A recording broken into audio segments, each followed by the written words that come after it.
Hello everyone, स्वागत है आपका आज की क्लास में और मैं हूं आपका नेट वाला भैया।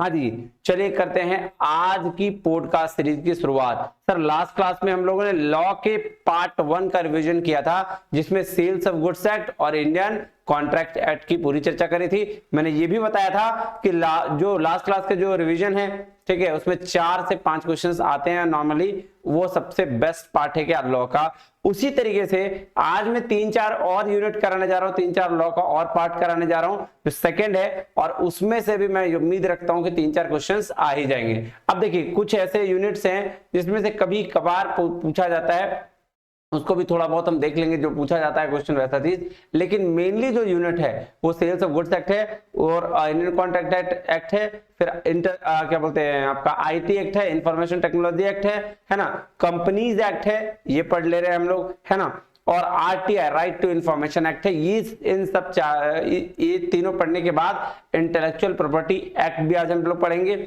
और थोड़ी बहुत फिर जीएसटी वगैरह जो है उसको देख लेंगे, है ना जी। हाँ जी, तो चलिए शुरू करते हैं क्लास में और चलते हैं कहाँ, क्लास में, और रिवीजन करते हैं फटाफट जी। आज थोड़ी सी मेरी तबीयत खराब है, तो आप लोग आवाज आई या फिर थोड़ी सी मतलब मौसम की वजह से हो जाता है ना, तो वो हो गया, तो आप थोड़ा मैनेज करना। मेरी आवाज हो सकता है थोड़ा डाउन हो, अगर सब कुछ ठीक रहा तो ठीक, नहीं तो थोड़ी सी डाउन में मैनेज कर लेना, नहीं।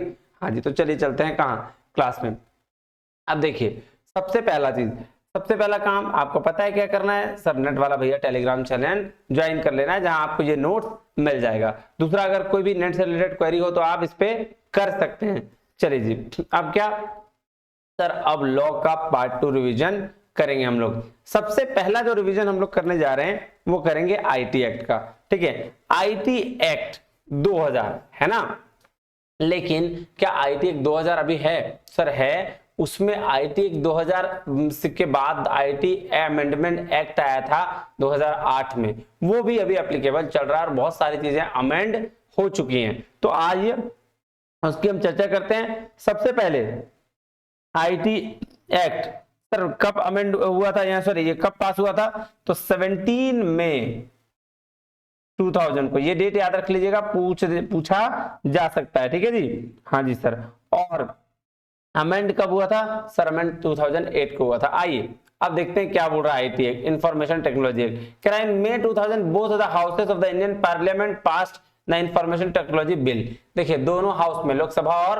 राज्यसभा, दोनों जगह पे ये बिल क्या हो गया, पास हो गया था। कब? मई 2000 में। And the bill received assent of the president in August 2000, अगस्त 2000 में सहमति मिल गई प्रेसिडेंट का, है ना, राष्ट्रपति का, और came to known as the information technology act 2000, और इसके बाद इसको क्या बना दिया गया, इंफॉर्मेशन टेक्नोलॉजी एक्ट 2000 बना दिया गया, ठीक है। आईटी एक्ट 2000, बस इतना ही देखना है। अब देखिए ये क्या बोला, this act amended by the information and technology amendment bill 2006, उसमें भी अमेंडमेंट हुआ था, बिल उस समय लेके आया गया था, पास इन लोकसभा दिसंबर 22 एंड इन राज्यसभा 23 दिसंबर 2008। सोच लो 2006 में बिल आया, अमेंडमेंट बिल, उसके बाद लोकसभा में 22 दिसंबर को पास हुआ, राज्यसभा में 23 दिसंबर को पास हो गया, और honourable minister of communication and IT mister Dayanidhi Maran ने इनको ये पास कर दिया था।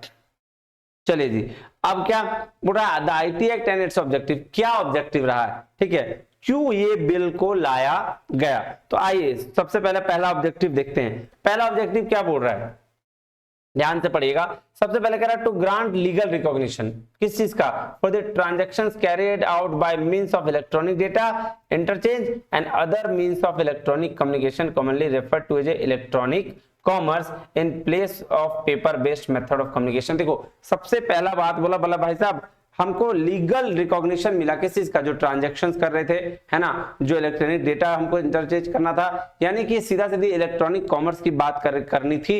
इसीलिए पहला ऑब्जेक्टिव क्या था सर, इलेक्ट्रॉनिक, जो पेपर वेपर वाला झमेला था ना, उसको खत्म करिए और इलेक्ट्रॉनिक काम चालू करिए। तो ये पहला ऑब्जेक्टिव था, इसको याद रखिएगा, इससे क्वेश्चन पूछा जा सकता है। दूसरा, टू गिव लीगल रिकॉग्निशन और टू डीएससी, यानी कि digital signatures for authentication of any information और matter which requires authentication under any law. तो डिजिटल सिग्नेचर का लीगल रिकॉग्निशन के लिए भी बात, इसका ऑब्जेक्टिव दूसरा था। तीसरा क्या, to facilitate electronic filing documents with government departments. अब देखिए गवर्नमेंट डिपार्टमेंट में जो पहले आईटीआर की फाइलिंग होती थी, कितना फॉर्म पेपर भरना पड़ता था, लेकिन अभी देखो इसके ऑब्जेक्टिव क्या रखा गया कि सर इलेक्ट्रॉनिक फाइलिंग शुरू कर दी जाए। उसके बाद to facilitate electronic storage of data, data को स्टोर करना है तो इलेक्ट्रॉनिकली भी कर लिया जाए, ये भी ऑब्जेक्टिव था। उसके बाद to facilitate facilitate and give legal sanction to the electronic fund transfer, EPF, electronic fund transfer को भी चालू किया जाए, किसके बीच में, between banks and financial institutions के बीच में। उसके बाद एक और क्या, to give legal recognition of for keeping books of accounts by bankers electronic form, जो बैंक के सारे इंफॉर्मेशन है वो उसको भी इलेक्ट्रॉनिक फॉर्म में रखा जाए, ये भी क्या था, एक ऑब्जेक्टिव था। To amend the IPC, Indian penal code and Indian evidence act 1872, bankers book evidence act 1891 and the reserve bank of India act 1940, कुछ अमेंडमेंट इन सारे एक्ट में करने का भी एक ऑब्जेक्टिव इसका था, किसका, इंफॉर्मेशन टेक्नोलॉजी एक्ट का। अब देखिए इसमें जो है ना कुछ जैसे लास्ट वाले क्लास में कॉन्ट्रैक्ट एक्ट में, सेल्स ऑफ गुड्स एक्ट में आपको कुछ ज्यादा याद करने की जरूरत नहीं थी, उसमें ना समझने की जरूरत थी, लेकिन ये जो आईटी एक्ट है ना इसमें आपको याद करने की ही जरूरत पड़ेगी, इसके अलावा कोई ऑप्शन नहीं है, क्योंकि डायरेक्टली पूछ देगा कि भाई साहब आप बताइए इलेक्ट्रॉनिक सिग्नेचर कब शुरू हुई थी, सेक्शन कौन सा था, सेक्शन 3 था, सेक्शन 3B था, सेक्शन 3 था, सेक्शन 4 था। मैं सारे सेक्शंस याद करने की बात नहीं कर रहा, मैं इंपॉर्टेंट सेक्शंस लिख के लेके आया हूं और इस सेक्शन से क्वेश्चंस पूछे जाते हैं, इसीलिए इसको याद करके जरूर जाना। मैं वही कहूंगा कि अगर इसको याद करके जाओगे तो बेनिफिट होगा ही होगा। चलिए तो चलें, सबसे पहले सेक्शन 3 किसकी बात कर रहा है, IT act, authentication of electronic record, कि इलेक्ट्रॉनिक रिकॉर्ड का ऑथेंटिकेशन मिल गया था। सेक्शन 3 ये बात कर रहा है इलेक्ट्रॉनिक सिग्नेचर का। सेक्शन 4 बात कर रहा है legal recognition of electronic records. अब यहाँ ये देखो, यहाँ ऑथेंटिकेट हुआ था लेकिन लीगल रिकॉग्निशन कहाँ मिला, इलेक्ट्रॉनिक रिकॉर्ड्स का सेक्शन 4 में। सेक्शन 5 बात करता है legal recognition of electronic signature, electronic signature का लीगल रिकॉग्निशन सेक्शन 5 में है। सेक्शन 6 बात करता है use of electronic records, electronic signature and government and it's agencies, बोल रहा है गवर्नमेंट भी हर कुछ इलेक्ट्रॉनिक फॉर्म में इशू कर सकती है, वो सेक्शन 6 बात कर रहा है। सेक्शन 6A क्या बात कर रहा है, सेक्शन 6A बोल रहा है कि delivery of services by service providers, ये भी इलेक्ट्रॉनिक फॉर्म में सर्विसेज भी आप दे सकते हैं, जितना भी सर्विस गवर्नमेंट, लेकिन वो उसका कंडीशन ये था कि जो गवर्नमेंट के लिस्ट में सर्विस हो वही सर्विस की आप डिलीवरी कर सकते हैं इलेक्ट्रॉनिकली।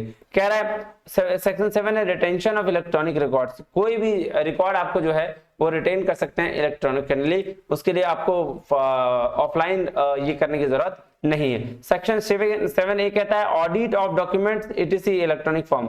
तो देखिए ऑडिटिंग पहले क्या होती थी, ऑफलाइन होती थी, अब बोल रहा है कि भाई साहब आपको इलेक्ट्रॉनिक फॉर्म में भी ऑडिटिंग कर सकते हैं। सेक्शन 8 बोल रहा है publication of rules regulation in electronic gadget. तो सेक्शन 8 बोल रहा है गवर्नमेंट कुछ भी, गवर्नमेंट के हाथ में कि गवर्नमेंट कुछ भी, कोई भी पब्लिकेशन हो गया, रूल्स हो गया, रेगुलेशन हो गया, वो इलेक्ट्रॉनिक फॉर्म में इशू कर सकती है। सेक्शन 9 क्या बोल रहा है, हाँ सेक्शन 9 बोल रहा है section 6, 7, 8 not to confer right to institute document should be accepted in electronic form. हाँ सेक्शन 9 बोला भाई साहब जबरदस्ती नहीं है कि आपको इलेक्ट्रॉनिक फॉर्म में ही करना है, ऐसा है कि आप उसको फिजिकली भी कर सकते हैं, वो आपके ऊपर है, लेकिन अगर आप इलेक्ट्रॉनिक में करेंगे तो बहुत ज्यादा बेनिफिट आपको होगा। तो सेक्शन 9 बोलता है कि आप इंसिस्ट नहीं कर सकते कि आप इलेक्ट्रॉनिक फॉर्म में करिए, है ना, आप फिजिकल भी रख सकते हैं, कोई दिक्कत नहीं है। सेक्शन 10 क्या बोलता है, सेक्शन 10 बोलता है power to make rules by central government in respect of electronic signature. अब बोल रहा है सेंट्रल गवर्नमेंट के पास में पावर है कि कोई भी रूल्स और रेगुलेशन को इलेक्ट्रॉनिक सिग्नेचर की तरफ से क्या कर सकता है, फ्रेम करने का, कोई भी रूल्स रेगुलेशन को बनाने का, ठीक है। सेक्शन 10A क्या बोल रहा है, बोल रहा है validity of contract formed through electronic, ठीक है, जो भी कॉन्ट्रैक्ट है ना, इलेक्ट्रॉनिकली भी हम लोग बहुत सारा कॉन्ट्रैक्ट कर सकते हैं। बात समझ में आया, हाँ जी सर। तो इलेक्ट्रॉनिक कॉन्ट्रैक्ट करने का मतलब क्या है कि आप भाई साहब हम लोग जो भी कॉन्ट्रैक्ट करते थे पहले पेपर फिजिकली करते थे, अब इलेक्ट्रॉनिकली हम लोग कॉन्ट्रैक्ट कर सकते हैं। अब चैप्टर 9 पेनल्टीज की बात करता है। किसकी पेनल्टी सर, आईटी एक्ट में क्या क्या पेनल्टीज है। तो देखिए सेक्शन 43 से 45 तक आपका क्या डिफरेंट नेचर्स ऑफ पेनल्टीज की बात की गई है। सबसे पहले सेक्शन 43 में बात किया penalties and compensation for damage computer system. और ये कब अमेंड हुआ sir? Information technology amendment act 2008 में इसको अमेंड किया गया है। तो सर 43 बोला बिना किसी के परमिशन के अगर आप कंप्यूटर एक्सेस करते हैं, डेटा कॉपी करते हैं, वायरस डाल देते हैं या डैमेज कर देते हैं तो आपको क्या मिलेगा सर? आपको पेनल्टी लगना पड़ेगा। और वो पेनल्टी कौन डिसाइड करेगा सर? पेनल्टी डिसाइड करेगा आईटी एक्ट में जो भी लोग हैं वो, है ना, वो डिसाइड करेंगे। ये देखिए कहां आपको बता देता हूं, देखिए ये सारा है ना, ये सारा आपको पढ़ना है, लेकिन मैं ओवरऑल बता दे रहा हूं कि सेक्शन 43 क्या कहता है। ठीक है, इतना सारा चीज आपको डिफाइन किया गया है। देखिए मेनली जो आपको लगना है यहां पे देखिए, he shall be liable to pay damages by way of compensation to the person affected. जितना पर्सन अफेक्ट हुआ है उतना आपको क्या करना पड़ेगा? उतना आपको डैमेजेज देना पड़ेगा। तो ये मेन काम था, ये जो था ना, ये मेन काम था। बस आपको क्या याद रखना है कि सेक्शन 43 जो है वो कंप्यूटर के पेनाल्टी के लिए है, penalty of compensation of damage of computer, कि कंप्यूटर सिस्टम को किसी तरीके से अगर आपने डैमेज कर दिया तो वो जो डैमेज का आपको क्या बोलते हैं, पेमेंट भुगतान करना पड़ेगा आपको, वो फाइन, वो सारा चीज जितना भी उसका नुकसान हुआ वो आपको भरना पड़ेगा। सिंपल सा बात है। सेक्शन 44 बोलता है penalty for failure to furnish information. तो सेक्शन 44 बोल रहा है कि पेनाल्टी आपको जो भी इंफॉर्मेशन, ठीक है ना, अगर आपको मांगेगा और आपने नहीं दिया तो उस जगह पे आपको ये सारी पेनाल्टी भरनी पड़ेगी। तो सबसे पहला क्या बोल रहा है? If any person who required under this act और any rules regulation made there under to. तो अगर किसी तरह का आपने दिक्कत कर दिया, ठीक है, इंफॉर्मेशन नहीं दिया, तो आपको ये पेनल्टी भरनी पड़ सकती है। सबसे पहला क्या कि अगर कोई डॉक्यूमेंट था उसके बारे में इंफॉर्मेशन आपने नहीं दिया, ठीक है, या फिर किसी तरीके से डॉक्यूमेंटेशन को डिलीट कर दिया, तो आपको क्या करना पड़ेगा? कंट्रोलर को कितना पेमेंट करना पड़ेगा? देखिए कह रहा है he shall be liable to penalty not exceeding 1,50,000 rupees for each failure. हर फेलियर के लिए 1,50,000 रुपए तक का आपको फाइन देना पड़ेगा अगर आपने कंट्रोलर को कोई इंफॉर्मेशन नहीं दिया, ठीक है, उसके लिए। दूसरा है कि अगर कोई फाइल या रिटर्न फर्निश इंफॉर्मेशन नहीं मिला तो आपको क्या करना पड़ेगा? या लेट से इंफॉर्मेशन दिया, पहला तो इंफॉर्मेशन दिया ही नहीं, दूसरा अगर इंफॉर्मेशन दिया लेकिन लेट से दिया तो उसके लिए आपको 5,000 रुपीज नॉट एक्सीडिंग, इससे ज्यादा नहीं, 5,000 रुपीज पर डे के हिसाब से आपको वो फेलियर्स के लिए पेमेंट पेनल्टी लग जाएगी। उसके बाद फिर आपको मेंटेन करना है बुक्स ऑफ रिकॉर्ड। अगर आपने बुक्स ऑफ अकाउंट्स मेंटेन नहीं किया तो इसके बिहाफ में आपको 10,000 एवरी डे का पेनल्टी लगेगा। देखिए ध्यान से समझिएगा, बोला penalty for failure to furnish information. अगर आपको किसी तरह का इंफॉर्मेशन रखना था और आपने इंफॉर्मेशन नहीं रखा तो क्या करना पड़ेगा? तो सबसे पहले आपके कोई डॉक्यूमेंट के लेकर कोई इशू था, वो उसमें कंट्रोलर जनरल होते हैं जो सर्टिफाइंग अथॉरिटी होती है, उसको अगर आपने इंफॉर्मेशन नहीं दिया तो आपको 1,50,000 तक का फाइन देना पड़ सकता है, ठीक है, उससे ज्यादा नहीं।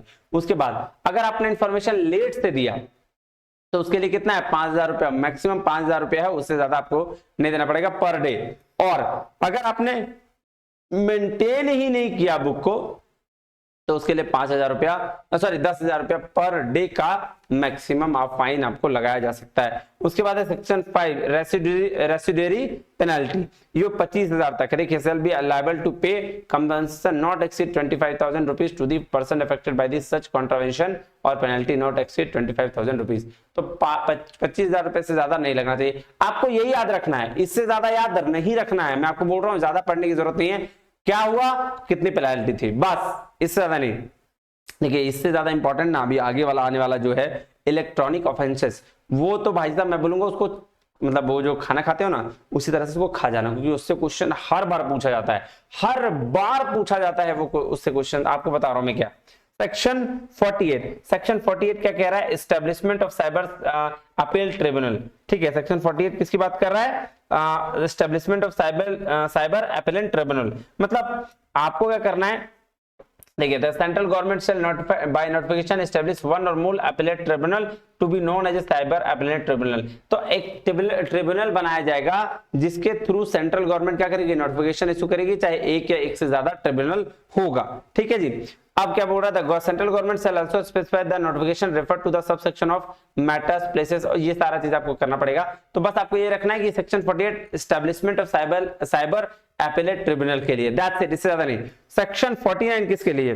सर सेक्शन 49 है composition of cyber appellate tribunal, बस यही याद रखिएगा, इससे ज्यादा मत याद रखिए। Section 50 qualification for appointment of chairperson member of cyber appellate tribunal. अब जो क्वालिफिकेशन जो चेयरपर्सन अपॉइंट किया जाएगा उसका क्या क्या आपका क्वालिफिकेशन होगा उसकी बात करी गई है। तो आइए उसके बात करते हैं। पहले सबसे पहले पढ़ते हैं क्या बोल रहा है, इसको याद रखने की जरूरत है, इससे क्वेश्चन पूछा जा सकता है।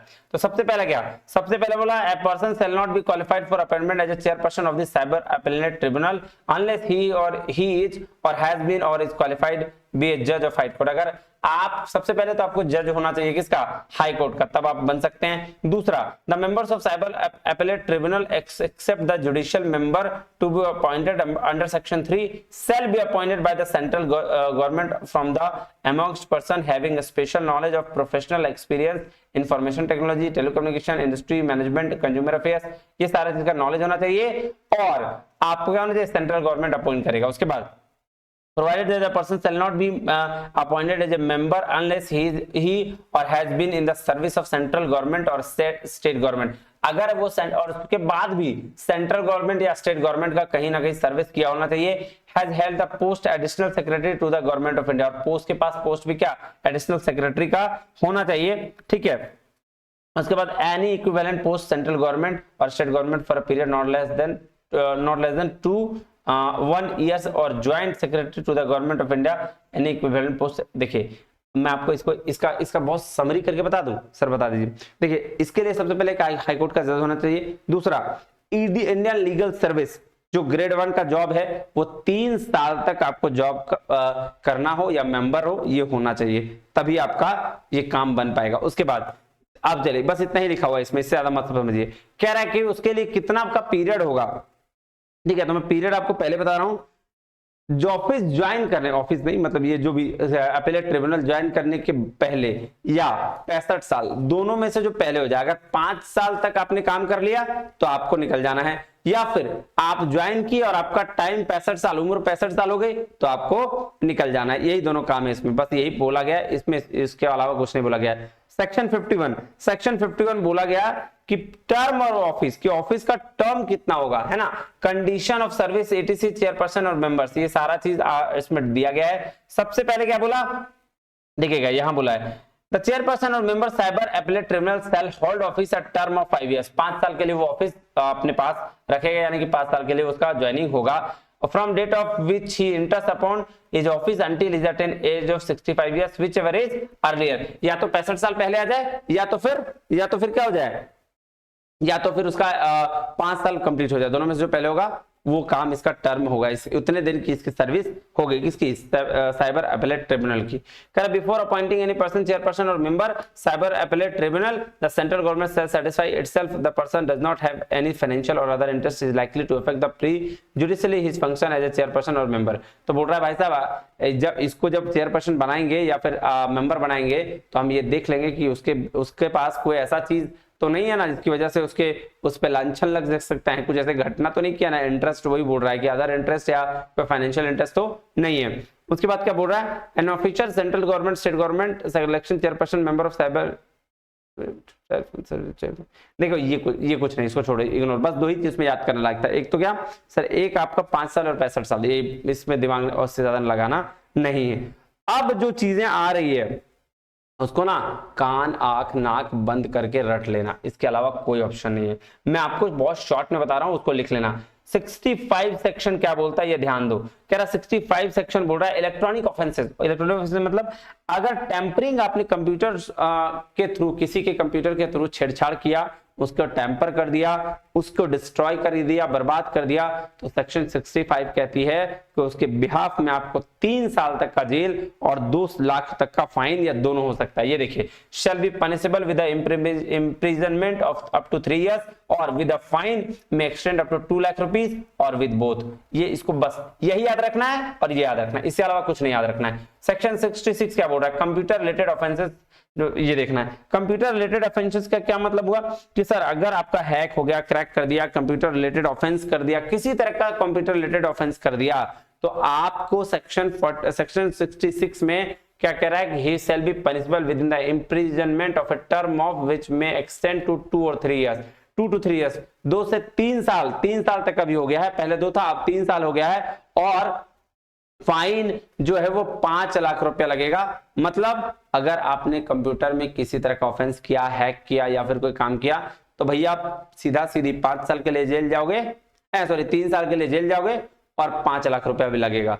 तो यहां क्या लिख देना है, यहां लिख दो 3 इयर्स जेल और 5 लाख, और ये वाला चीज याद कर लेना, बात खत्म।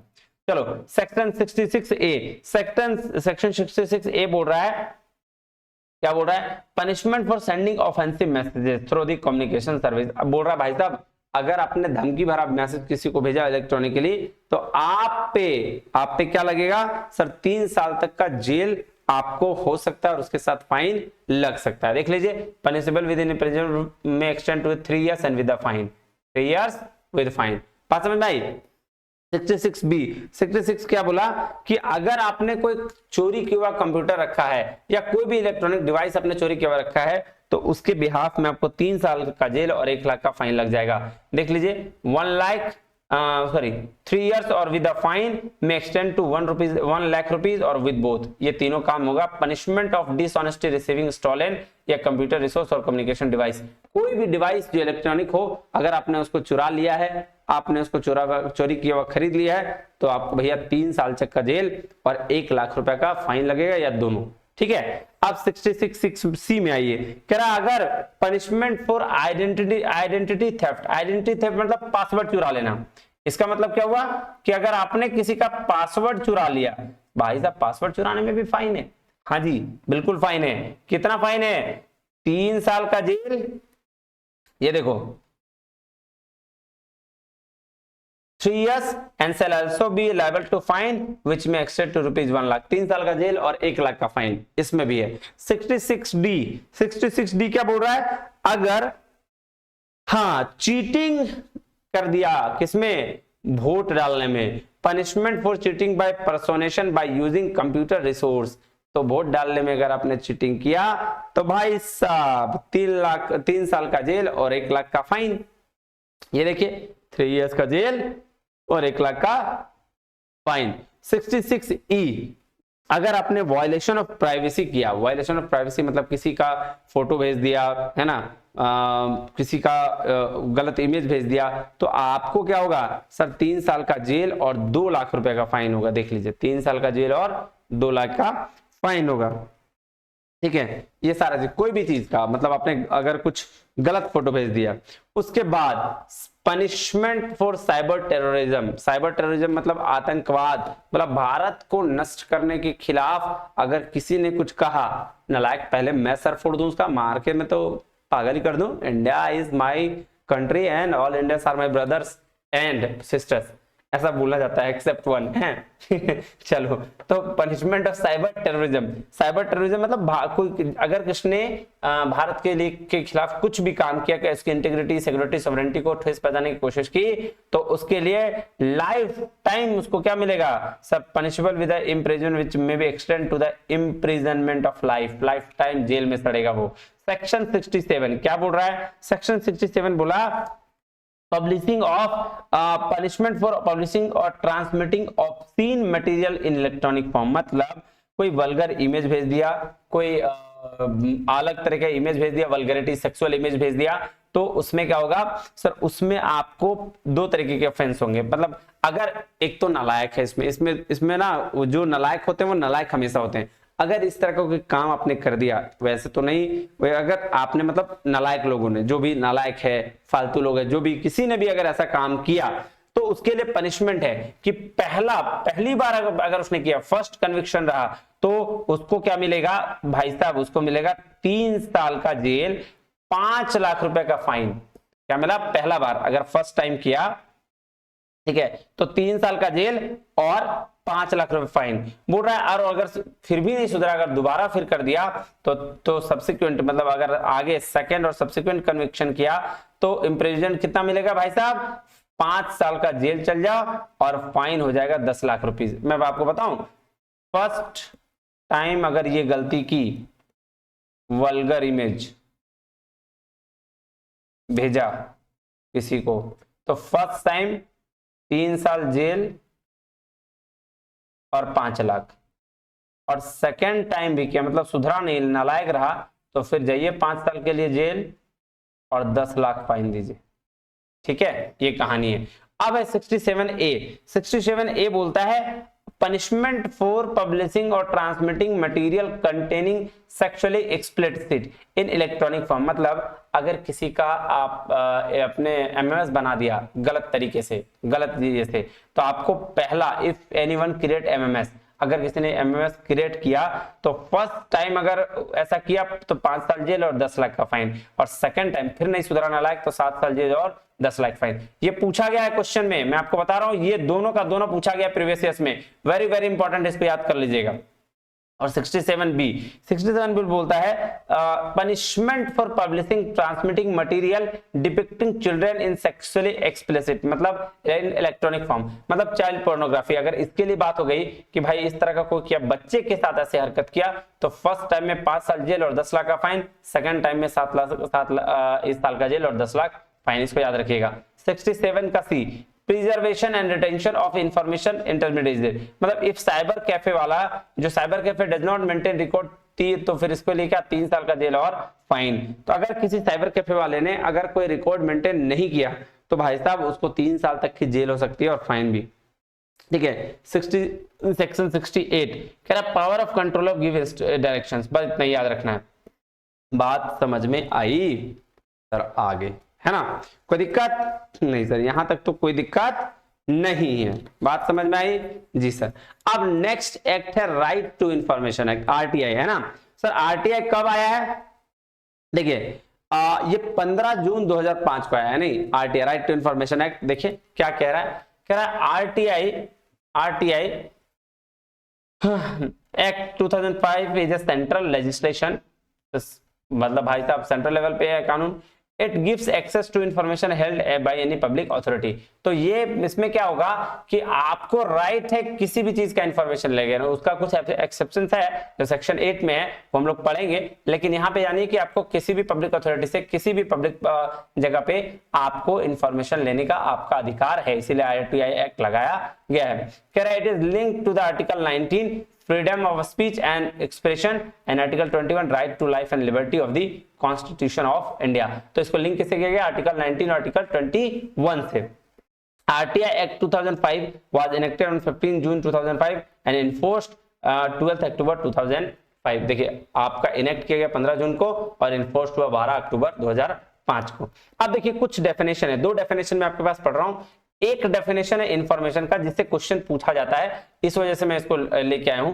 कह रहा है आपका, क्या कह रहा है, इसको थोड़ा मैं बड़ा कर दूं आपको अच्छा लगेगा। हाँ जी सर, क्या कह रहा है? कह रहा है information means any material in any form including records, document, memos, emails, opinions, advice, press release, circulars, order, logbooks, contract, reports, paper, samples, models,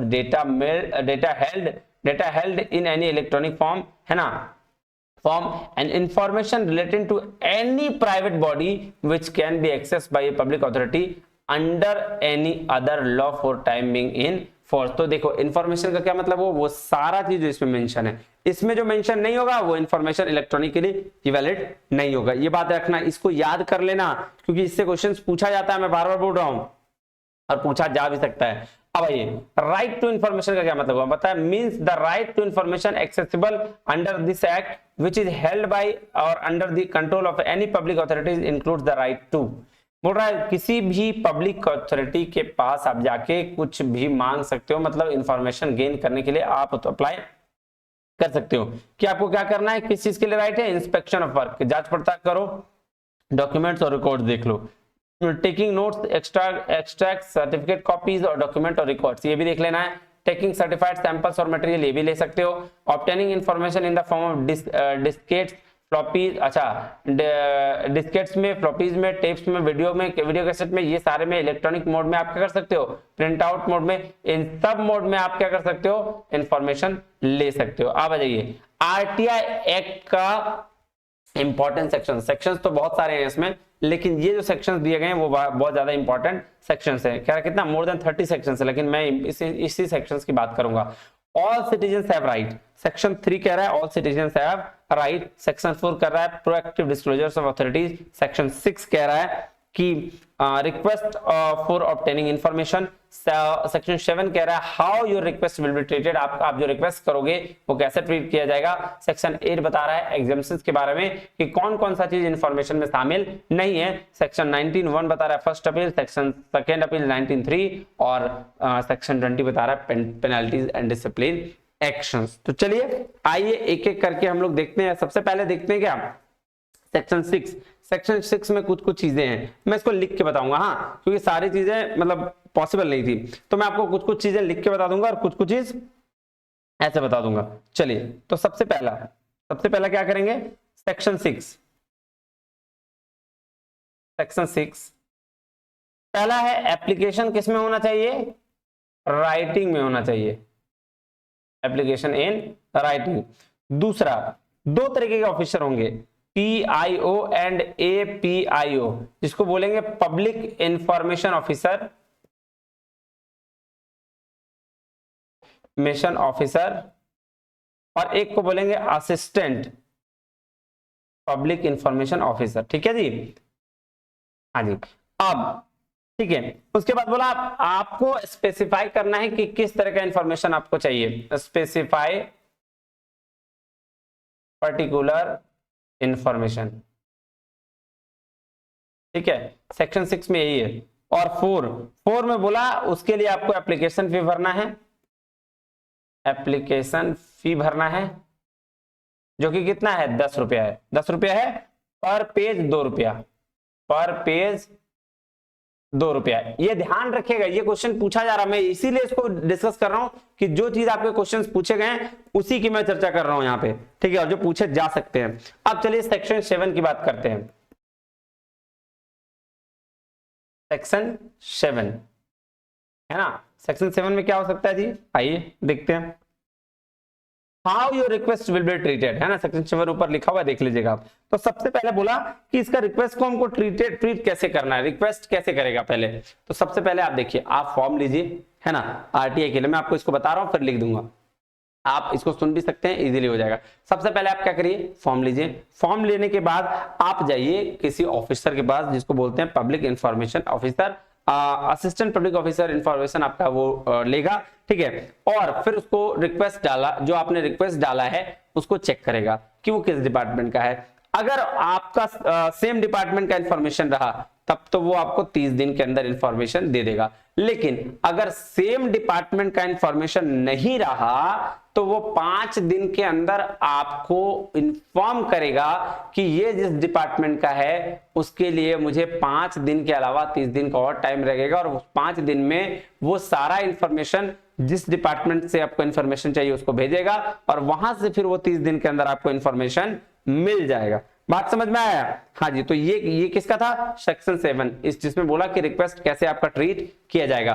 और अगर लाइफ और लिबर्टी का केस है, अगर लाइफ और लिबर्टी का केस है तो 48 आवर्स में आपको ये इंफॉर्मेशन आपको मिल जाएगा।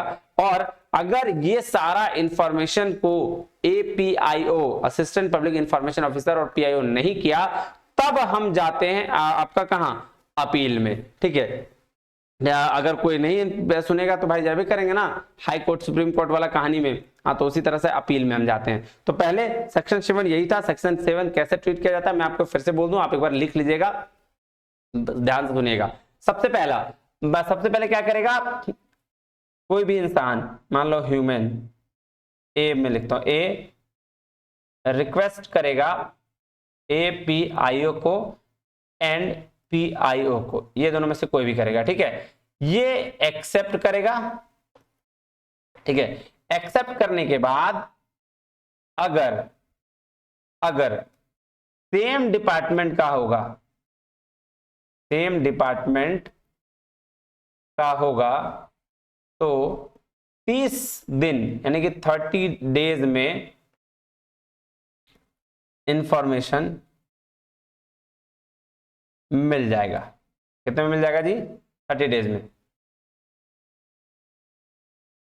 लेकिन बट सेम डिपार्टमेंट का अगर नहीं होगा तो 5 days if not same department. Then 5 days के अंदर नोटिस देगा ए को कि नेक्स्ट 30 डेज में आपको इंफॉर्मेशन मिल जाएगा। बात समझ में आया? तो टोटल 35 दिन, अगर सेम डिपार्टमेंट रहा तो 30 दिन, नहीं तो फिर 35 दिन। और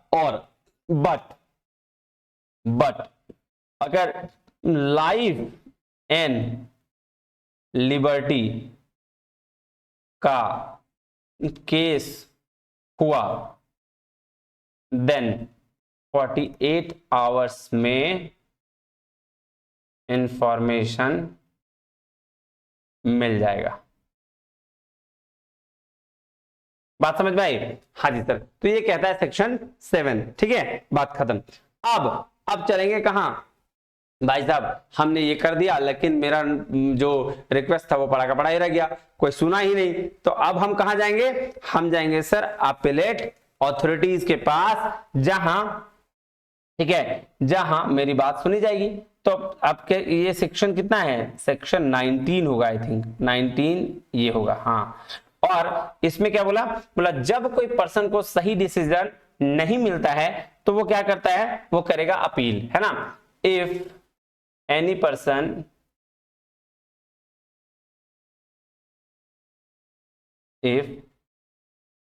person will not get correct decision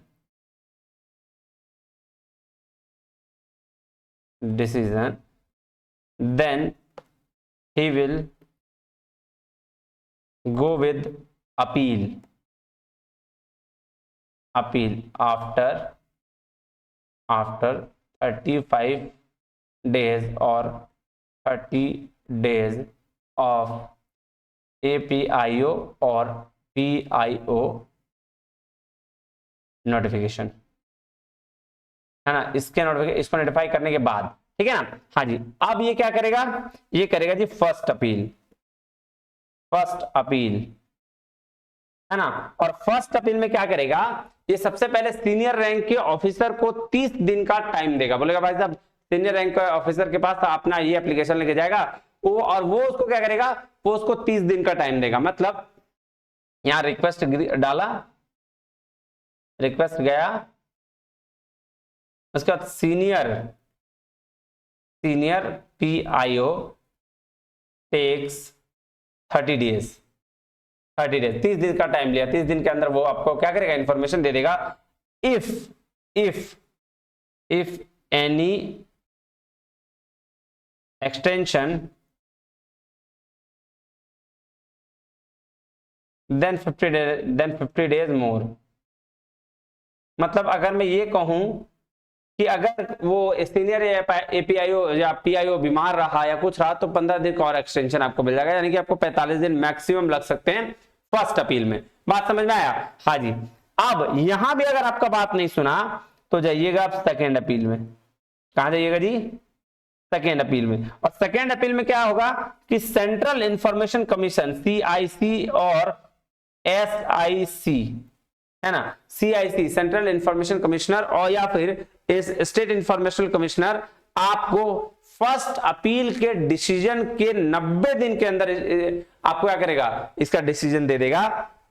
अगर आप इनके भी डिसीजन से सेटिस्फाई नहीं है, यहां ये जो है 90 डेज में डिसीजन हैंड ओवर कर देंगे। If here not satisfied then आप करेंगे थर्ड अपील। और थर्ड अपील जो होगा वो CIC में नहीं हुआ तो वो करेगा कहां? सुप्रीम कोर्ट में। और SIC में नहीं हुआ तो वो कहां करेगा? हाई कोर्ट में। जैसे SIC मतलब स्टेट इंफॉर्मेशन कमिश्नर से अगर आप सेटिस्फाई नहीं है तो हाई कोर्ट में जाइए, और सेंट्रल इंफॉर्मेशन कमिश्नर से आप सेटिस्फाई नहीं है तो सुप्रीम कोर्ट में जाइए। और यहां से सेकेंड अपील के बाद 30 डेज के अंदर आपको क्या मिल जाएगा सर, काम तमाम मिल जाएगा, 30 डेज में आपको इंफॉर्मेशन मिल जाएगा, ठीक है ना, आफ्टर सेकेंड अपील। ठीक है जी, बात क्लियर जी, क्लियर। अब हम लोग चलते हैं सेक्शन 8, जिसको पढ़ना बहुत जरूरी है क्योंकि इससे क्वेश्चंस पूछा जाता है। ठीक है जी, हाँ जी सर। आइए एक चीज मैं आपको यही और बता देता हूं कि अगर APIO या PIO रिजेक्ट कर देता है एप्लीकेशन को, और ये बात पता चल जाती है, ठीक है, ये बात पता चल जाती है, तो इसको लगाना पड़ेगा पेनल्टी। इस पे भी पेनल्टी लगेगा, किस पे, AIPO पे और PIO पे। सर कितनी पेनल्टी लगेगी, तो पेनल्टी जो होगा अगर वो एप्लीकेशन रिजेक्ट किया, एप्लीकेशन रिजेक्ट किया और कोई रीजन नहीं दिया, तो 250 रुपीज पर डे के हिसाब से कितने दिन तक, ठीक है, मैक्सिमम 100 दिन तक आपका क्या लगेगा, पेनल्टी लगेगा। मतलब 10,000 रुपया पेनल्टी पे करेगा कौन, APIO या PIO। ये बात ध्यान से समझिए, इसको मैं समझा देता हूं। देखिए आप गए कहां, APIO और PIO के पास right to information RTI file करने, उसने आपके एप्लीकेशन को कर दिया रिजेक्ट और कोई इन्फॉर्मेशन नहीं दिया, फिर उसके ऊपर आप केस करें, तो आप केस किए तो इसको भी देना पड़ेगा क्या, पेनल्टी। अगर इसने एक आपका इन्फॉर्मेशन सही तरीके से नहीं दिया तो इसको 250 रुपए पर डे के हिसाब से पेनल्टी पे करना पड़ेगा, और मैक्सिमम 100 दिन का ये पे कर सकता है। 10,000 रुपए मैक्सिमम पेनल्टी APIO और PIO को भी लग सकता है। ठीक है, अब हम लोग बात करते हैं एग्जाम्पशंस की। ये बात बड़ा इंपॉर्टेंट है, एग्जाम्पशंस, कि किसको कौन सी चीज को RTI के अंतर्गत नहीं रखा गया है, ये सब चीज आपका, इस पे आप सवाल नहीं उठा सकते हैं। तो पहला जो है वो है नेशनल सिक्योरिटी से रिलेटेड है, उसमें सवाल नहीं कर सकते आप, इसमें RTI नहीं लगा सकते, नेशनल सिक्योरिटी। दूसरा फॉरबिडन बाय लॉ को अगर फॉरबिडन किया गया उस पे आप नहीं सवाल उठा सकते, ठीक है, जिसको लॉ ने मान ही नहीं रखा है। तीसरा क्या है, ट्रेड सिक्योर रिलेटेड, इसमें भी आप क्या कर सकते हैं, नहीं लगा सकते, इसके बारे में इंफॉर्मेशन नहीं निकाल सकते जो सिक्योर ट्रेड है। चलिए 4, अब क्या, प्रिविलेज ऑफ पार्लियामेंट, ये भी नहीं कर सकते भाई। क्या क्या प्रिविलेज मिल रहा है पार्लियामेंट का, वो आपको नहीं, इस पे नहीं लगा सकते आप RTI। कैबिनेट पेपर पे आप नहीं लगा सकते, ये पूछा जाता है, याद कर लेना। 6 number, confidential from foreign government का, हाँ इस पे आप नहीं लगा सकते, कॉन्फिडेंशियल, क्या हो रहा है यार, मैं स्पेलिंग भी गलत कर रहा हूं। कॉन्फिडेंशियल कोई अगर रिपोर्ट हो, है ना, कॉन्फिडेंशियल फ्रॉम फॉरेन गवर्नमेंट, ये। और क्या, इंफॉर्मेशन, प्राइवेसी ऑफ इंडिविजुअल, अगर कोई इंफॉर्मेशन हो, प्राइवेसी ऑफ इंडिविजुअल का, ठीक है जी, तो आप इस पे भी नहीं कर सकते। थोड़ी राइटिंग मेरी बहुत अच्छी है, जल्दी में, ठीक है, इसको ध्यान रखना। चलिए, तो ये आपका क्या था, ये कहां खत्म हो गया जी, क्या आपका RTI, right to information act. इसके बाद आप आ जाइए कंपनी एक्ट में, है ना। कंपनी एक्ट बेसिक चीज है, इसको देखते हैं, और बहुत बेसिक चीज पढ़ेंगे। कंपनी एक्ट पढ़ने लगे तो साल भर लग जाएगा, लेकिन हमें बेसिक चीज पढ़ना है जिससे हमारा काम क्या हो, बन जाए। ठीक है, कंपनीज एक्ट पहले रिप्लेस किया गया 1950 एक्ट से, क्योंकि पहला एक कंपनीज एक्ट था जो था 1956 चलता था, अब क्या है, अब 2013 है। ठीक है, जिसमें 470 सेक्शन है, कितने सेक्शन है, 470, और 7 शेड्यूल है, और 29 चैप्टर है। बताओ इतना पढ़ पाओगे, नहीं सर हमको 1 नंबर नहीं चाहिए, मतलब है लेकिन फिर भी जो कोशिश करते हैं जो इजी हो वो पढ़ा देते हैं, ठीक है। कंपनी का मतलब बोला है, कंपनी लैटिन वर्ड से डिराइव किया है, इसका मतलब होता है कम एंड पेनिस, मतलब टुगेदर ब्रेड, है ना, ठीक है। The word company means group of person who ate together, जो साथ में खाते हैं उसको हम लोग कंपनी बोलते हैं। जैसे नॉर्मल बोलचाल की भाषा में बोलते हैं ना, चल मेरा कंपनी नहीं देगा यार तू, चलो, तो उसको उसी तरीके से लिया गया है। बट अगर इसका डेफिनेशन की बात करें तो कह रहा है company is an incorporation association which is an artificial person created by law having separate legal entities with a perpetual succession and common seal। तो इसका एक डेफिनेशन दिया गया, ठीक है। अब ये डेफिनेशन को याद कर लीजिएगा, इसी से काम आपका बन जाएगा। अब कैरेक्टरिस्टिक्स या फीचर्स ऑफ ए कंपनी, सबसे पहले क्या, इनकॉर्पोरेटेड एसोसिएशन होना चाहिए, मतलब कंपनी रजिस्टर्ड होनी चाहिए। आर्टिफिशियल पर्सन होना चाहिए, मतलब क्रिएटेड बाय लॉ है, ये कोई मतलब बोलते हैं ना अंदर ही नहीं, ये अलग कंपनी, एक अलग ही पर्सन होता है artificial person. Separate legal entity है, ठीक है, इसको याद रख लीजिएगा कि कंपनी क्या है, सेपरेट लीगल एंटिटी है, इसके ऑनर्स ये अलग हैं और ये अलग हैं। लिमिटेड लायबिलिटी है, लायबिलिटी बहुत लिमिटेड है, ऐसा नहीं कि पार्टनरशिप की तरह आप जितना चाहो उतना लायबिलिटी रख सकते हो। सेपरेट प्रॉपर्टी, बिल्कुल सही। ट्रांसफर ऑफ शेयर्स कर सकते हैं। परपेचुअल एग्जिस्टेंस, मतलब आपका मेंबर आए मेंबर जाए, कंपनी पे कोई फर्क नहीं पड़ेगा, कंपनी चलती रहेगी। कॉमन सील होता है, कॉमन सील मतलब अपना एक मोहर होता है, ठीक है ना, और कंपनी के नाम पे सू किया जा सकता है, कंपनी के मेंबर पे नहीं, कंपनी पे सू हो सकता है और उसके नाम पे सू हो सकता है, बस ये, ठीक है। अब बीवीआई ये लिख लो, stage in formation of company, company का फॉर्मेशन कैसा होता है, उसका स्टेज है। पिछले साल ये क्वेश्चन पूछा गया और यही 4 ऑप्शंस दिए गए थे, बस यही 4। सबसे पहले प्रमोशन स्टेज होता है, फिर इनकॉर्पोरेशन स्टेज होता है, कैपिटल रेजिंग होता है, फिर कमेंसमेंट करते हैं बिजनेस को शुरू करते हैं। तो ये 4 क्या है आपके स्टेज हैं। चलिए इसके बाद क्या, इसके बाद documents to be filed in with ROC, registrar of companies के साथ आपको जो डॉक्यूमेंट फिल करना पड़ता है 2 तरह के होते हैं, एक होता है मेमोरेंडम ऑफ एसोसिएशन, एक होता है आपका article of association. Memorandum of association जो होता है वो कंपनी का चार्टर होता है, उसको प्रिंसिपल डॉक्यूमेंट बोलते हैं। इसमें कंपनी के सारी चीजें मेंशन होती है कि क्या करना है, कंपनी आगे क्या होगा क्या नहीं किया होगा, वो सारा का मतलब डिटेल्ड एक्सप्लेनेशन रहता है। और article of association memorandum of association की तरह होता है, बट ये कंपनी के इंटरनल मैनेजमेंट के लिए होता है, मतलब कंपनी अपने बेनिफिट्स, ये सारा चीज में लिखा होता है। देखिए पढ़िए, कह रहा मेमोरेंडम ऑफ एसोसिएशन क्या है, चार्टर ऑफ कंपनी है, डिफाइन करता है scope of the activities, supreme document होता है, मस्ट फॉर एवरी कंपनी के लिए एमओए मस्ट है, ठीक है। स्ट्रिक्ट रेस्ट्रिक्शंस होते हैं, alteration only with the sanction central government individual, और ये बोल रहा है it define the relationship between the company and then outsiders, ये क्या है एमओए में। एओए का बात क्या है, क्या regulation for internal management, rules for carrying out of the objectives of company के ऑब्जेक्टिव्स में लिखे रहते हैं, subordinate of the two the memorandum, company limited by shares need not have, table A applies, can be altered by special resolution, अगर कोई इसको alter करना चाहता है तो स्पेशल रेजोल्यूशन पास करके अल्टर भी कर सकता है। The defined relationship between the company and it's staff and between members and member interest, तो ये इंटरनल मैनेजमेंट के लिए और ये एक्सटर्नल, ये मस्ट है, एमओए मस्ट है लेकिन एओए मस्ट नहीं है, बात है, ठीक है।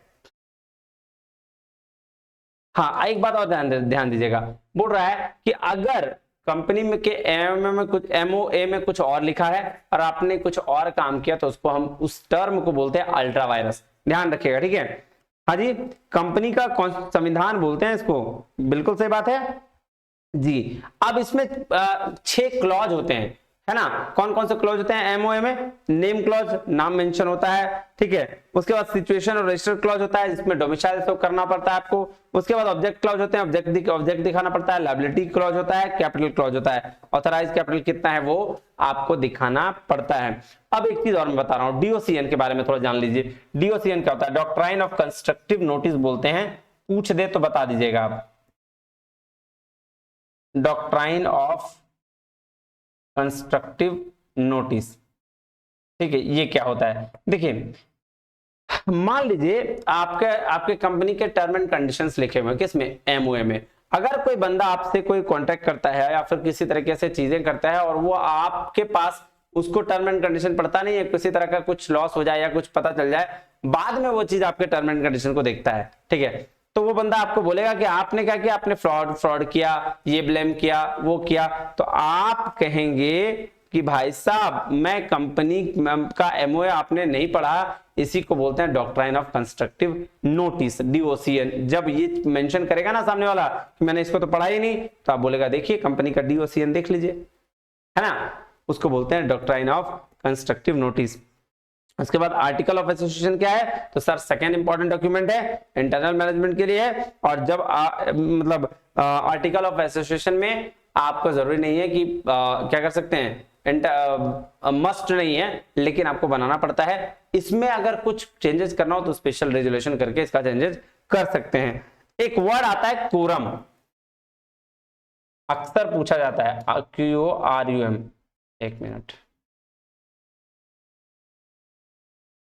कोरम, कोरम का मतलब होता है कि जब कोई, ठीक है, जैसे एक मीटिंग करते हैं हम लोग हर कंपनी में, जी सर, तो मीटिंग करने के लिए मिनिमम कितने लोगों की आवश्यकता होती है, तो कितने लोगों की आवश्यकता होती है, that part is known as quorum. कि हम लोग बोलेंगे कोरम में 3 लोग हैं, ठीक है, 5 लोग अगर कंपनी में तो 3 लोग में से काम बन जाएगा, that is a part of quorum, ठीक है। Minimum requirement of doing a meeting, चलिए ये हो गया। अब क्या है सर, आप पढ़ेंगे हम लोग काइंड्स ऑफ मीटिंग, मीटिंग कितने तरह की होती है, नहीं सर, बिल्कुल पढ़ेंगे सर। चलिए तो आप देखिए काइंड्स ऑफ मीटिंग का दिया, हाँ ये देखिए मीटिंग का टाइप दिया गया है, आइए इसको समझते हैं। सबसे पहला पे क्या है, बोर्ड मीटिंग, फिर है शेयर होल्डर्स मीटिंग, फिर है डिबेंचर होल्डर्स मीटिंग और फिर है क्रेडिटर्स मीटिंग। तो हम बोर्ड मीटिंग की बात करें पहले, हाँ चलिए बात करते हैं सबसे पहले किसकी, सबसे पहले बात करते हैं शेयर होल्डर्स मीटिंग की, क्योंकि ये ज्यादा इंपॉर्टेंट है। इसमें 2 तरह की मीटिंग होती है, annual general meeting, extra ordinary general meeting और क्लास मीटिंग। तो सबसे पहले एनुअल जनरल मीटिंग की बात करते हैं। एनुअल जनरल मीटिंग जो होती है वो साल में एक बार होती है। पर्पस क्या है कि साल में एक बार मिलना और एग्जामिन करना, नहीं। अब इसके 2 तरीके की चीज होते हैं, एक तो होता है जनरल पर्पस के लिए मिलना, एक स्पेशल पर्पस के लिए मिलना, ठीक है। तो दोनों तरीके से लोग मिलते हैं, बात सही है, जनरल पर्पस और स्पेशल पर्पस के लिए मिलना, ठीक, हाँ जी सर। उसके बाद क्या, इसके लिए क्या क्या है, साल में एक मीटिंग तो होगी। मैक्सिमम जो टाइम होगा एनुअल जनरल मीटिंग का वो सर 15 मंथ्स का होता है। 15 मंथ के बाद आपको मीटिंग कर लेनी है, ठीक है। बिजनेस क्लोज, अच्छा हाँ, जब आप बिजनेस क्लोज कर रहे हैं उसके 6 मंथ्स के अंदर आपको एक मीटिंग कर लेनी है, ये भी बात समझ में आ गई, हाँ जी सर। उसके बाद नोटिस देना होता है, जब भी आप ऐसी कोई मीटिंग कर रहे हो तो आपको क्या करना पड़ेगा, 21 दिन पहले आपको नोटिस देना पड़ेगा कि भाई मीटिंग हम करने 21 डेज बिफोर नोटिस आपको देना पड़ेगा, ठीक है। अगर शॉर्ट नोटिस भी चल जाएगा, लेकिन सारे मेंबर का कंसेंट होना चाहिए। Short notice is valid when the consent of all member is necessary, ठीक है, हाँ जी सर। अब क्या, बात खत्म, हाँ जी सर। हाँ, कोई पब्लिक हॉलीडे भी नहीं होना चाहिए, और क्या सर, पब्लिक हॉलीडे भी नहीं होना चाहिए, पब्लिक हॉलीडे नहीं होना चाहिए। ये टर्म एंड कंडीशन है कि कब कंपनी मीटिंग बुला सकती है। उसके बाद थर्ड नंबर, उसके बाद होना चाहिए कि आपको विद इन द सिटी होना चाहिए, विद इन सिटी होगा मीटिंग, ठीक है, ये बात ठीक है। और बिजनेस आवर्स में ही होना चाहिए, बिजनेस आवर्स में होना चाहिए। तो ये टर्म एंड कंडीशन है, क्या क्या 3-4। सबसे पहले तो अगर एनुअल जनरल मीटिंग की बात करें तो 15 मंथ के ड्यूरेशन में मैक्सिमम हो जाना चाहिए। 21 दिन पहले नोटिस दे देना चाहिए, और शॉर्ट नोटिस भी वैलिड है, लेकिन अगर सब मेंबर मान गए तो उसके बाद पब्लिक हॉलीडे नहीं होना चाहिए उस दिन जिस दिन आप मीटिंग रख रहे हो, विद इन द सिटी होना चाहिए, बिजनेस आवर्स में भी होना चाहिए। बस इतना ही आपका क्या था इसका एनुअल जनरल मीटिंग का। ईजीएम बोलते हैं स्पेशल, क्या बोलते हैं, स्पेशल मीटिंग, एक तरह की एक्स्ट्रा ऑर्डिनरी जनरल मीटिंग, जब कभी इमरजेंसी पड़ती है तब उस वक्त के लिए मीटिंग की जाती है, बस, और इसमें कुछ खास ऐसा है नहीं। क्लास मीटिंग होती है जब पर्टिकुलर क्लास के लोगों के लिए मीटिंग करी जाती है, और इसमें क्या स्पेशल रेजोल्यूशन पास करना पड़ता है, ठीक है, जितना मीटिंग करने वाले हैं उसमें से यस की संख्या ज्यादा होनी चाहिए नो से, तब मीटिंग सक्सेसफुल हो जाती है, या फिर 3:1 का रेशियो होना चाहिए, मतलब एक ना कर रहा है तो 3 यस कर देना हो, तब ये क्लास वाली मीटिंग होती है। बात समझ में आई? हाँ जी sir.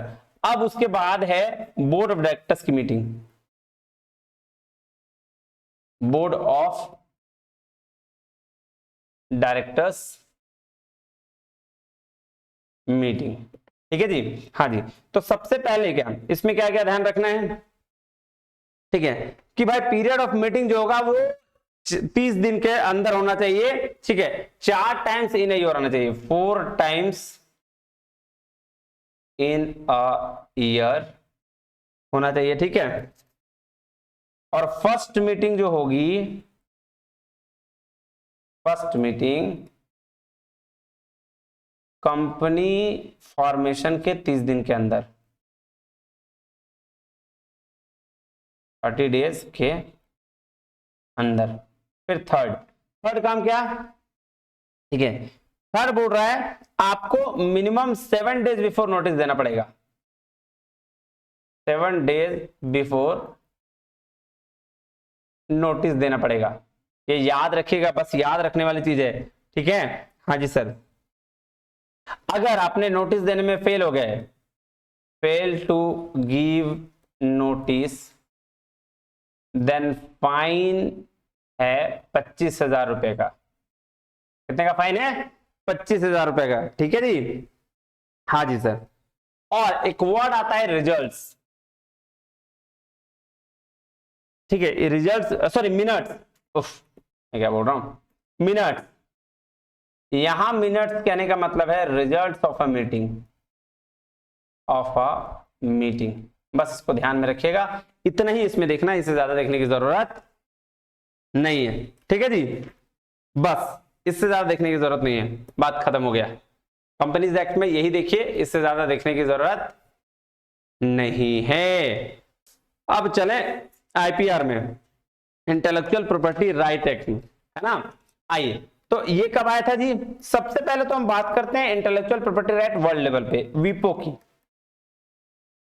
World intellectual property organisation,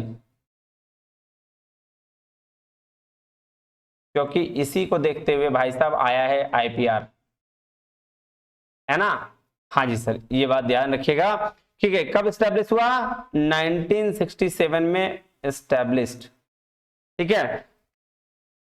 हाँ, यूएन की एजेंसी है, यूनाइटेड नेशंस की, ठीक है। हाँ जी, हेडक्वार्टर कहाँ है? जेनेवा स्विट्जरलैंड में,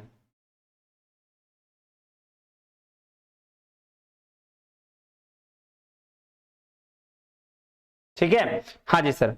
और वर्ल्ड आईपी डे कब मनाया जाता है? 26 अप्रैल। ये सब क्या है ना, बेसिक डेटा आपको याद करना पड़ेगा, ठीक है।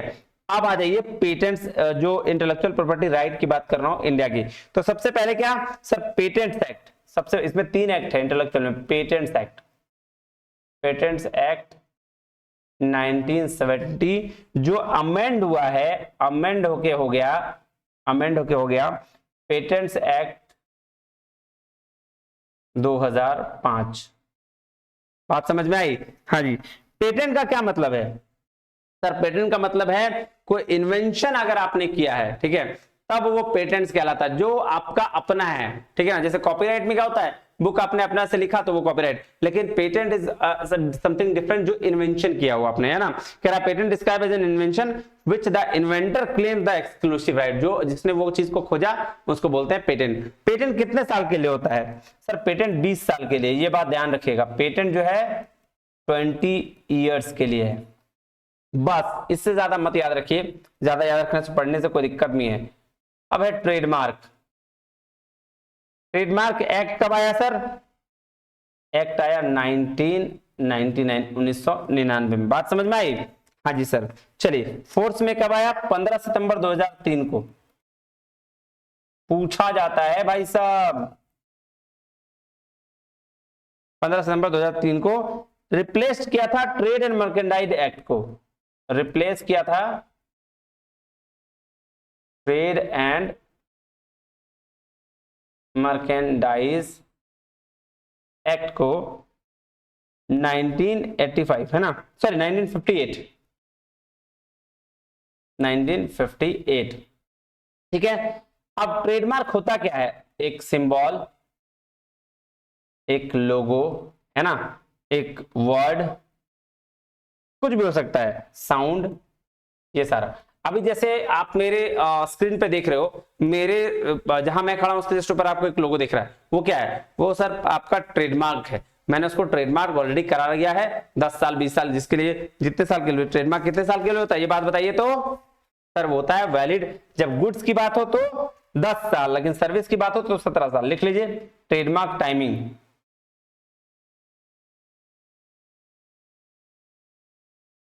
टाइम तो वैलिड फॉर 10 ईयर्स, किसके लिए, गुड्स के लिए, वैलिड फॉर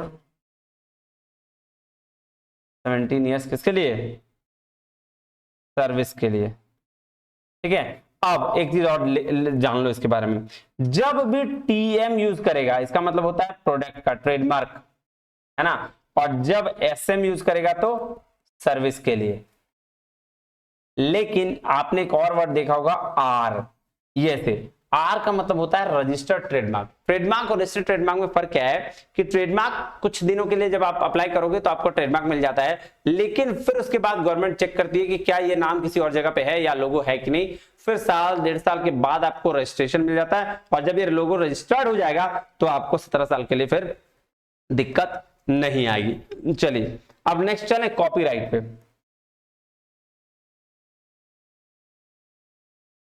कब आया सर इंडियन कॉपीराइट एक्ट,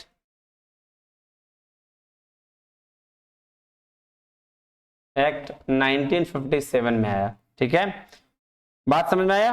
हाँ जी सर, यहां क्या है, एक्सप्रेशन ऑफ आइडियाज को ध्यान दिया गया है ना। हाँ जी सर, अब क्या सर, ये इसका लास्ट ईयर क्या होता ना, एक सवाल पूछा गया था कि कॉपीराइट का ऑफेंस कितने दिन के लिए, ठीक है। सबसे पहले एक चीज तो जान लीजिए कि आपका एक बार अगर आपने कॉपीराइट करवा लिया तो अगर आप ऑथर हैं तो 60 साल के लिए आपको कॉपीराइट मिल गया, ठीक है, अगर आपने वर्क किया है ऑथर का, ठीक है। और डेथ के बाद भी आपको मिलेगा, आपकी फैमिली को मिलेगा, सॉरी।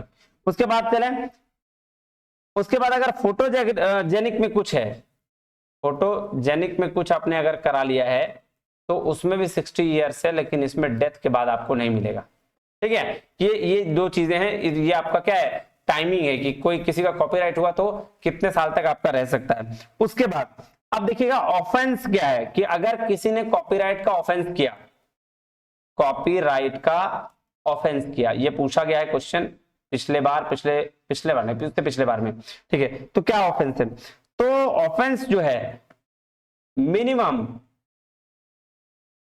6 मंथ का है और मैक्सिमम 3 इयर्स का है। और कितने तक का फाइन है सर, 50,000 रुपया से मैक्सिमम 3 लाख का फाइन, नहीं 2 लाख का, 2 लाख का फाइन है, 2 लाख का फाइन है। देखिए जितना मैंने लॉ बता दिया, आई थिंक इसमें से आपके 6-7 क्वेश्चन तो मिले जाएंगे, 5 मतलब मिनिमम 5 तो कोई नहीं रोक सकता है, 5 से 6, ठीक है। अब बचा 2-3 के लिए, तो 2-3 के लिए जब मैं रेगुलर अगले कराऊंगा, इस बार के लिए इतना ही, माफ करिए मुझे। अगले बार आपको हर एक का डिटेल में आपको वीडियोस हमारे चैनल नेट वाले भैया पे मिल जाएगा। अभी 4-5 पेपर 2 का तो 4-5 यूनिट कंप्लीट है, पेपर 1 का 6 यूनिट कंप्लीट है, बाकी 4 यूनिट पेपर 1 और बाकी 5 और यूनिट पेपर 2। दिसंबर वाले बैच के लिए ना बवाल होने वाला है, बस इतना ध्यान रखें, है ना। चलिए तो मिलते हैं अगले वीडियो में, तब तक के लिए बहुत बहुत धन्यवाद, थैंक यू वेरी मच, जय हिंद।